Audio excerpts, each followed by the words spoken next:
Hello everyone, it's Dylan from Yugioh Everything, and welcome back to another Yugioh VRAINS episode review. This time we will be reviewing episode 64 of Yugioh VRAINS, and what did I think about this episode? I really enjoyed it. We had to wait, pretty much 50, 60 episodes, give or take a few, to get the Playmaker, well, really the Yusaku Kusanagi backstory that we wanted.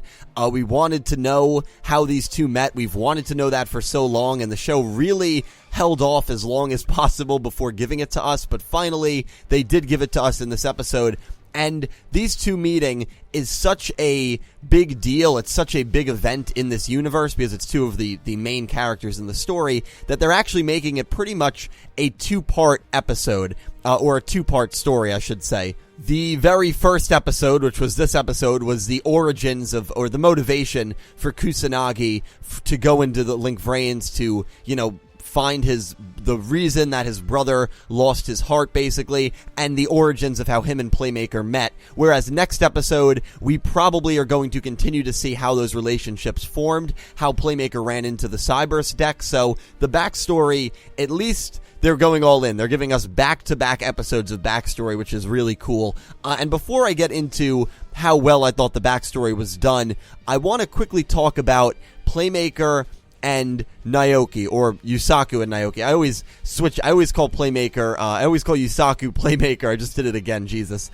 Even though a lot of the times it is Yusaku as Yusaku, and in this case it was Yusaku as Yusaku talking to Naoki. Naoki says, "I know your secret, follow me unless you want me to reveal it." So Homura's like, alright, you know, you deal with this BS, I'll go on ahead, I want to ask Kusanagi something. So Yusaku goes with Naoki into the school, and Naoki, who knows where Naoki is taking him, and Naoki says, "You know that I'm Playmaker's, like, right-hand man, right?" And Yusaku goes, yeah, I guess, or like, sure, or, you know, whatever, I forget what he says. And Naoki goes, with like kind of an evilish face on, he says, "If you don't want me to reveal your secret, I need you to do something for me, or you'll listen to what I say." It was something along those lines. I'm doing the review on Thursday. I watched the episode yesterday morning, so the exact word for words, usually I do the reviews right after, the exact word for words are a little iffy, but the main feeling that I got from this moment is that Naoki does not know Yusaku is Playmaker. I really do believe that. I did think it was kind of strange that Naoki brought up Playmaker, and then the very next line was, "If you don't want me to reveal your secret, you'll listen to what I have to say." Because what other dirt could Naoki have on Yusaku? And from that perspective, it makes you wonder if he actually does know who Yusaku is, that Yusaku is Playmaker. How he would have figured that out, I have no idea, and that's why I don't believe it. I don't think Naoki is intelligent enough. I don't think the show honestly respects him enough from what we've seen from his character to make him, pretty much besides Revolver, the first character to find out that Yusaku is Playmaker. And remember, the way Revolver did it was Revolver literally hacked into Vira's webcam. Like, Naoki doesn't have skills like that, at least as far as we know. So I do not believe that Naoki knows Yusaku is Playmaker, but I'd love to hear your guys' thoughts on that, because it's definitely a very interesting debate, and maybe he does. So then Kusanagi starts telling the story to Flame, to Ai, and to Homura about how him and Yusaku met, and it really started with how he went into Link VRAINS, which we finally saw his Link VRAINS avatar, which I still believe looks just like a Pokemon character. Maybe that was his inspiration for his Link VRAINS outfit, but the reason he even went into Link VRAINS in the first place was because he finally got Jin back into his life, and he goes into the bedroom to say hi to Jin, and Jin is a shell of himself. Now, granted, we don't know what Jin was like before this incident, but Jin's eyes are like completely zoned out. It doesn't even look like he's in reality. Honestly, it looks like he's brainwashed or possessed, and the incident just really messed him up. And it's honestly, it just is horrifying when you really think about it out of context, what these kids had to go through for 6 months. And so for Jin to be in a state like this, it's not like it's overkill. No, I mean, it really could happen. Yusaku, Spectre, and Homura were definitely not as affected, nearly as bad as Jin was. I mean, it's to the point where Jin can't even speak. At least Yusaku was able to use that hatred and anger to become Playmaker and to, make something for himself, and that's exactly what Homura did, and Spectre is just a sadistic SOB, and he, enjoyed the whole process, but it really, really horribly affected Jin. And so Kusanagi, who was into sports, tears down his sports posters, puts up posters of, I'd have to assume, is like coding or something like that, and he just starts studying coding. He starts studying how to become a hacker, basically, so that he can find out what happened to his brother. And if he does not win the Big Brother of the Year award, I don't know who does, because we've seen some great brothers in Yu-Gi-Oh!, but Kusanagi going to that extra length, basically throwing away his entire life. I'm sure he had a great passion to play sports and was maybe even really good at it, but it didn't even matter to him. He threw it all away immediately at the first sign of trouble and the possibility of helping his younger brother. And so Kusanagi becomes a hacker, and he finally figures out that the Knights of Hanoi are responsible for the Lost Incident, or at least they're connected to the Lost Incident. So he goes into Link VRAINS. We don't see him duel, but we finally do get confirmation on what we always thought, that he was not a great duelist, and he even says that he does not have the skills to defeat the Knights of Hanoi. Keep in mind, Naoki defeated a Knight of Hanoi. So if Kusanagi is acknowledging that he doesn't have the skills and ability to take on the Knights, even the generic ones, then most likely we will never see him duel in the Yu-Gi-Oh! VRAINS world. I mean, maybe we will, but probably not. To me, it just seems like they're not going to make Kusanagi duel. I don't see it happening. And that's the other thing. Like, if there is, right after this episode, the first thing that I did was look at the opening 2 scene where Kusanagi has his blackened face and he's looking at Yusaku, and Yusaku is almost trying to reach out to him as if Kusanagi is falling into darkness. And a common thought that I had was maybe they'll say to Kusanagi, we'll give you your brother back if you verse Yusaku, if you take on Yusaku. And in that circumstance, Kusanagi might do that. But if that's the case, he doesn't have the dueling ability to take on a Knight of Hanoi. There's no way he would have a chance against Playmaker. So it wouldn't make sense from that perspective. Maybe that's not the exact route they're going. Sometimes there's scenes and openings that are very misleading. Maybe we won't have any scene like that, and Kusanagi, Yusaku, and Soulburner and Homura will all stay really good friends the whole way through, which is a possibility. I'm not counting anything out right now, halfway through the show.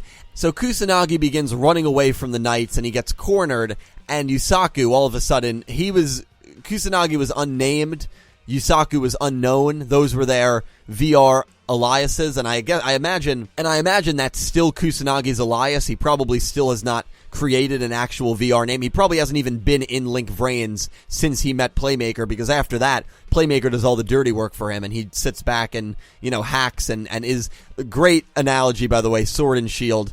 Amazing analogy when he was pleading with Yusaku to join his team at the end, and he says, I'll be your shield. I'll be the strongest shield if you're the strongest spear. Right, it was spear and shield, not sword and shield, but similar analogy. And that was an awesome moment, because that's exactly what it is. Kusanagi really is the shield of this group, the protector, the hacker, the planner, whereas Playmaker is the brawn. He's the muscle. He's the guy who actually goes and gets things done. I mean, they both get things done, but you know what I mean. Actually gets his hands dirty in the dueling world. And so that was an awesome analogy, and that's why this team just works really well together. They both have this real good connection to the Lost Incident, where both of them know these are our motivations. We need to find out what happened at the Lost Incident. Now they do. Now they're just trying to get Jin back.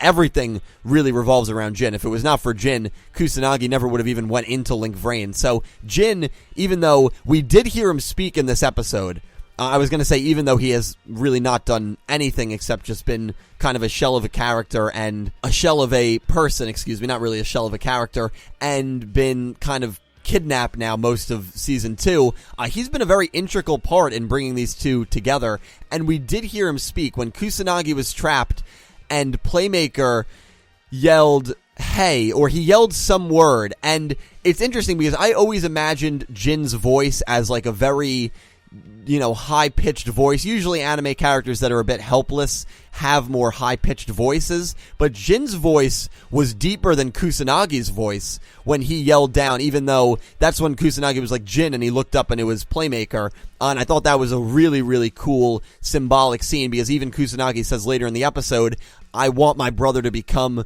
someone as strong as you. I know he has the potential to do that. And maybe that's a little foreshadowing that Jin will defeat Playmaker. That's just a vibe I got from it. Probably not, but if that ever does happen, you can look back at this moment in 64 when Kusanagi, mistakes Playmaker's voice for Jin and says, I know my brother has the potential to become as strong as you if he can get help. Maybe that is a bit of foreshadowing there, which I thought was really, really interesting. And so Playmaker lets Kusanagi escape. He takes on the Knights. We see some amazing OG cards. I think almost all of them were really, really OG cards. We saw Photon Thrasher, which appeared in Zexal. We saw Marauding Captain. And then Gaia Saber was the Link monster Playmaker used. The Gaia set is one of my favorite sets, one of my favorite card types in Yu-Gi-Oh! I know there's not many Gaia monsters, but this was an awesome monster. Probably one of the coolest monsters I have seen in Yu-Gi-Oh! VRAINS. One of my easily top 5 monsters. And I want to do top 10, my 10 favorite monsters from each Yu-Gi-Oh! Series. This is one that probably would make that list for me. Probably quite easily, actually, even as the show goes on. So awesome to see Gaia Saber. I just love the Gaia just the knight riding on the horse. I love it. I really do love those kind of monsters. And so it was really cool to see, and Playmaker, of course, another OTK, but it was really cool to see a lot of OG cards. Playmaker ends up escaping thanks to Kusanagi. Kusanagi repays the favor. Yusaku goes to the hot dog truck. They have, Kusanagi is begging Yusaku as he's walking away to join his team. Once he makes that spear and shield analogy, I think that was the one that convinced me, and I'm pretty sure that's the one that convinced Yusaku, and he says, all right, I'll partner up with you. My name is Fujiki, Yusaku Fujiki, and that's how the episode ends. An awesome ending to a really, really great backstory episode. It was just a really enjoyable episode, and next week we're going to get more backstory between these two, which is, it seems like Playmaker is going to go. When we first read the summaries and the cast list, I wasn't sure if this weird dungeon was going to be taking place in the past or the present. Clearly it's going to be in the past, and this is where the Cybers deck is located. We always wondered how Playmaker got these Cybers cards, and it looks like he basically went on like some kind of map quest to go into this underground dungeon, and that's where the Cybers cards, that's how Playmaker ran into his Cybers deck. So it'll be really interesting to see the bonds forming more and more densely between Kusanagi and Playmaker, and we will see that in the next episode. And the fact that they're taking 2 episodes to give us the full backstory between these 2 characters, I really, really do enjoy that. Special thank you to my Platinum tier patrons Alexa Baker, Christopher Johannes Bouska, Glen McGookin, Jorge Carrillo, and James Rose, and to my Diamond tier patrons Soledsnak and bouldergeist, and to my Egyptian God tier patron Syn Cloud. Thank you to everyone who helps me out over on Patreon. Cannot tell you how much that means to me, and thank you all for just watching my videos, because without you guys, I would not be able to do this. Please leave all your thoughts on episode 64 of VRAINS down below. I will talk to you in the comment section. Thank you guys, as always, so much for watching. I will talk to you down below, and I hope you have an amazing day.